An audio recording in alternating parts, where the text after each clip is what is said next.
పోయింది గోదావరి తాను తెప్పున్న ఎగిసింది Godavari. Hi, hello, నమస్తే అండి. ఎలా ఉన్నారు మీరు? చాలా బాగున్నానండి. మీరందరూ కూడా ఐరారోగ్యశ్వరాలతో సుఖ సంతోషాలతో ఉండాలని నేను భగవంతుని ప్రార్థిస్తున్నాను. ఈరోజు బ్రహ్మాండమైన ఒక స్వీట్ తయారు చేస్తున్నానండి. అది ఏంటంటే మీ అందరికీ కూడా చాలా బాగా నచ్చుతుంది. వేసవకాలం మూలని మనం పెసరపప్పు ఎక్కువ వాడతాం. ఈ పెసరపప్పు మీకు చలవ చేస్తుంది. నెక్స్ట్ ఈ స్వీట్ ఏంటంటే పెద్దవాళ్ళు కూడా చక్కగా మెత్తగా తినచ్చు. ఈ స్వీట్ మీరు చేసి మీ పెద్దవాళ్ళకి పెట్టి మీరు తిని మీ పిల్లలకి పెట్టండి, చాలా బాగుంటుంది. దానికి కావాల్సింది ఏంటంటే ఇదిగో చూడండి, ఇదిగో పెసరపప్పు నానబెట్టి ఇలా వాడేయాలి. ఇదిగో రుచి కోసం కొంచెం ఉప్పు, ఇదిగో పంచదార, యాలక పొడి, డీప్ ఫ్రైకి నూనెనండి. దీంతో స్వీట్ పునుకులు తయారు చేద్దాం. ఇప్పుడు ఇవి మీరు ఎంత బాగుంటాయంటే మీరు అందరూ ఒక్కసారి ట్రై చేసి మీరందరూ చేసుకు తినండి, చాలా బాగుంటాయి. ఏం చేద్దాం అనేది వీడియోలోకి వెళ్దాం రండి. ఇదిగోనండి, మనం పెసరపప్పుని ఇలా నానబెట్టుకోవాలి. 1 గంట సేపు నానబెడితే సరిపోతుంది. కానీ దీంట్లో ఉన్న టిప్ ఏంటంటే అస్సలు వాటర్ ఉండకూడదు దీంట్లో. అలా వాడేసేయాలి. వాడేసి దీన్ని మనం పుణుకులకి ఎలా రుబ్బుతామో అలా రుబ్బాలండి. మరీ పలసం చేయకూడదు, నూనె లాగేస్తాయి. మరీ గట్టిగా చూస్తే ఇలా బిడవు పుణుకులు. అని చేత నేను ఎలా రుబ్బుతాను ఏంటంటే మీకు అవైలబుల్గా ఉంటే గ్రైండర్లో వేసుకోండి, లేకపోతే కనుక మిక్సీలో వేయండి. మిక్సీలో వేసి మీరు చక్కగా మనకి ఆనమాలు అది ఎలాగ నలుగుతుంది, ఎలాగ గుల్లొస్తాయి అనేది నేను దానికి టిప్ ఒకటి ఉంది. వీడియో మటుకు మీరు చివరి దాకా చూడండి, చాలా టిప్స్ ఉన్నాయి. నేను ఈ పిండి ఎలా రుబ్బుతాను అదేంటి మిక్సీలో కానీ గ్రైండర్లో మీకు ఏది అవైలబిలిటీ ఉంటే అది చేసుకోండి. ఇది రుబ్బాక నేను మళ్ళీ మీకు చూపెడతాను. ఇదిగోనండి, మన టైం వేస్ట్ అవ్వకుండా నేను నూనె పెట్టాను. ఇప్పుడు ఇదిగో పంచదార కూడా 3/4 గ్లాస్ పంచదార, గ్లాస్ పెసరపప్పుకి 3/4 గ్లాస్ పంచదార. ఇది సన్న తీగ పాకం, అంతకు అన్నేం లేదు, అలా పాకం కూడా నేను పెడుతున్నాను. ఇవి స్వీట్ పుణుకులు చక్కగా పెద్దవాళ్ళు కూడా చాలా బాగా తింటారండి. మనం పెద్దవాళ్ళని కూడా దృష్టిలో పెట్టుకుని చెయ్యాలి ఏది చేసినా. ఇదిగో నూనె కాగుతోంది. పప్పు ఎలా రుబ్బాను అన్నది మీకు చూపెడతాను అన్నాను కదా. ఇదిగో చూడండి, ఇలా రుబ్బాను. అయితే ఇదిగో ఇలా వేసినప్పుడు అదిగో అలా తేలాలి. తేలితే మనం నలిగినట్టు అనమాట. ఇది అలాగా బాగా ఇప్పుడు పుణుకులు చక్కగా వస్తాయి. నూనె పెట్టాము, పాకం కాగుతోంది. ఇందులోనూ చిటికెడు ఉప్పు వేస్తే చాలా బాగుంటుంది, టేస్ట్ చాలా బాగుంటుంది. ఇదిగో చిటికెడు ఉప్పు కలిపాను. నూనె కాగుతోంది. ఇదిగో పంచదార పాకం వస్తుంది. ఈ లోపల మీకు మళ్ళీ నేను ఇవి వేసి నేను మళ్ళీ మీకు చూపెడతాను. ఈ స్వీట్ పుణుకులు చాలా బాగుంటాయండి. ప్రతి పిల్లలు గులాబ్ జామున్లో ఉంటాయి.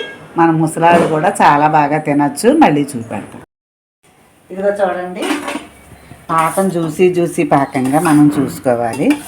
ఇదిగో మనం తీగ పాకాలు అవి ఏం అక్కర్లా. ఇదిగో జ్యూసీగా అలా ఉంటే చాలు. వచ్చేసింది పాకం, కట్టేస్తున్నాను. ఇదిగో పిండి చక్కగా నేను చూపెట్టాను కదా, బురుగులాగా ఉండాలి. అది ఎంత బురుగులా ఉంటే మనకి పునుకులు చక్కగా పొంగుతాయి అన్నమాట. కొంచెం దీనికి ఏ స్వీట్కైనా కొద్దిగా సాల్ట్ వేసుకోవాలి, మంచి టేస్ట్ వస్తుందండి. అదిగో నూనె కూడా కాగుతోంది. అయితే ఇప్పుడు అదిగో పాకంలోనూ నేను యాలక పొడి వేయటం మర్చిపోయాను. ఇదిగో కొద్దిగా యాలక పొడి వేద్దాం దీంట్లో, బాగుంటాయండి. మనకి పెసరపప్పుతోటి కదా, ఇవి గులాబ్ జాములు మించిపోయి ఉంటాయి. అందరూ ఎంత బాగా తింటారు వీటిని, మనం ఎంత బాగా ఆస్వాదిస్తారు. అదిగో ఇంకా నూనె కాగుతోంది. కాగాక మళ్ళీ మీకు చూపెడతాను. ఇదిగోనండి, పిండి ఇలా చూసారా, ఇలా రుబ్బాను. మీకు ఆనమాలు తెలియాలంటే మనం ఇదిగో కొద్దిగా అలా వేస్తే తేలుతుందండి. చూసారా, అదనమాట.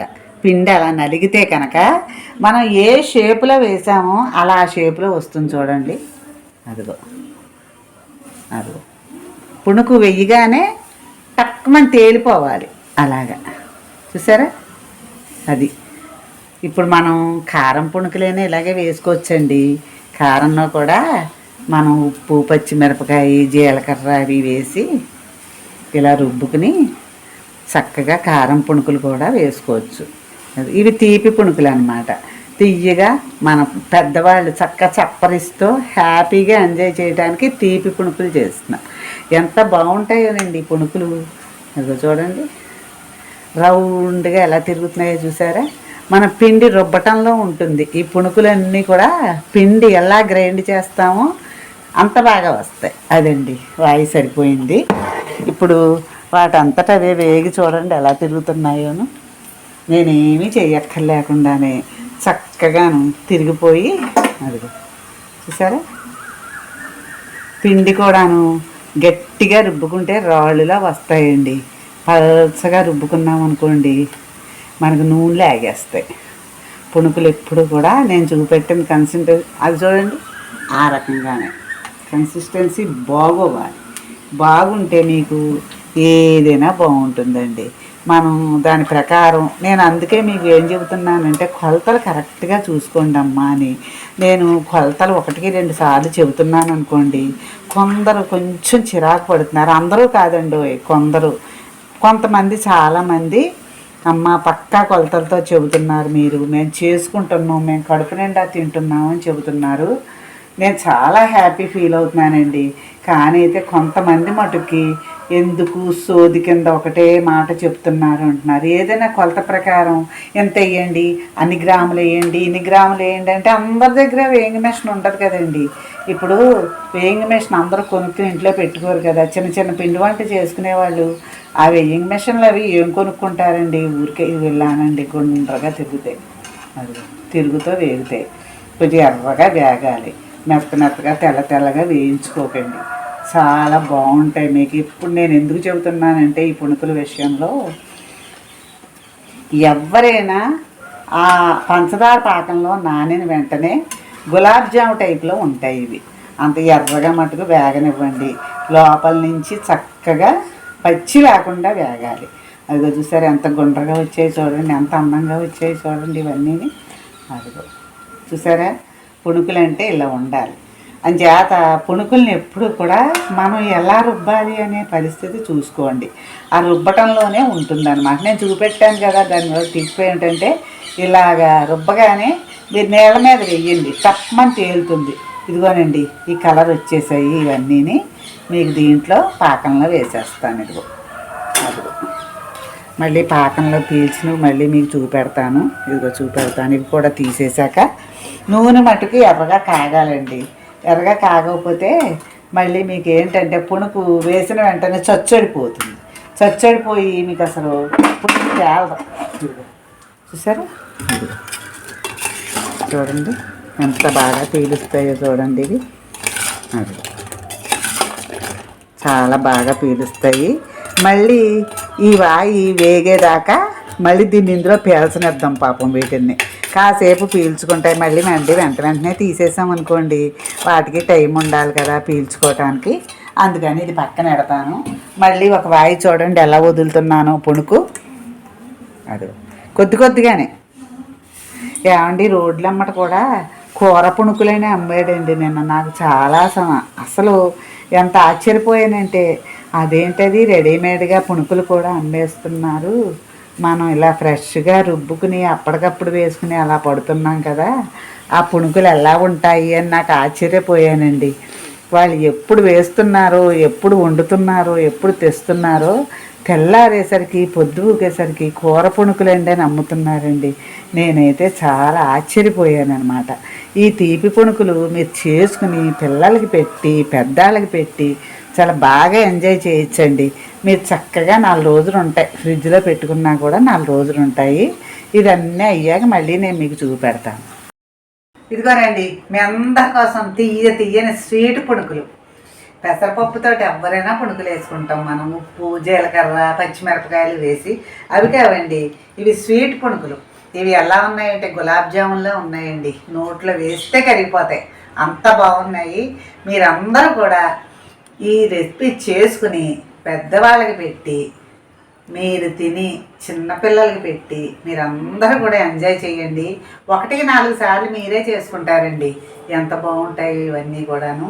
మీరందరూ కూడా ఇంకా మంచి పిండి వంటలు సులువుగా చేసుకునే పద్ధతులతోటి నేను చాలా రకాలు మీ అందరికీ చెబుతానండి. మీరందరూ నేర్చుకుంటారని నా అభిలాష, అంతకు అన్నేం లేదు. 10 సార్లు కొలతలు చెప్పానని అనుకోకండి. ఒక గ్లాసు పెసరపప్పు పోసాను, కానీ 3/4 గ్లాస్ అనుకున్నాను, కానీ చాలలేదండి, కొంచెం ఎక్కువ పీల్చేసేవి. మీరు సోడాలు అవి ఏమీ వేయొద్దండి దీంట్లో. మీరు చక్కగా నేను రుబ్బిన టైపులోనే మీరు రుబ్బుకుని చక్కగా పుణుకులు వేసుకుని ఆ పాకంలో వేసుకోండి. మీరు ఫ్రిడ్జ్లో పెట్టుకుంటే ఎన్ని రోజులైనా ఉంటాయండి ఇవి.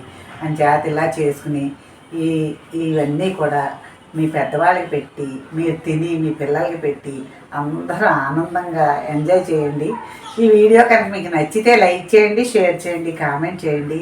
నా ఛానల్ తప్పకుండా సబ్స్క్రైబ్ చేసుకుని మీరు చక్కగా ముందరికి నన్ను ఇంకా ఇంకా ఇంకా ఎంకరేజింగ్ చేసి నన్ను హుషారుగా ముందరికి, పెద్ద వయసైనా నేను మీ కామెంట్లతో నేను సరదాగా ముందరికి వెళ్ళిపోతున్నానండి.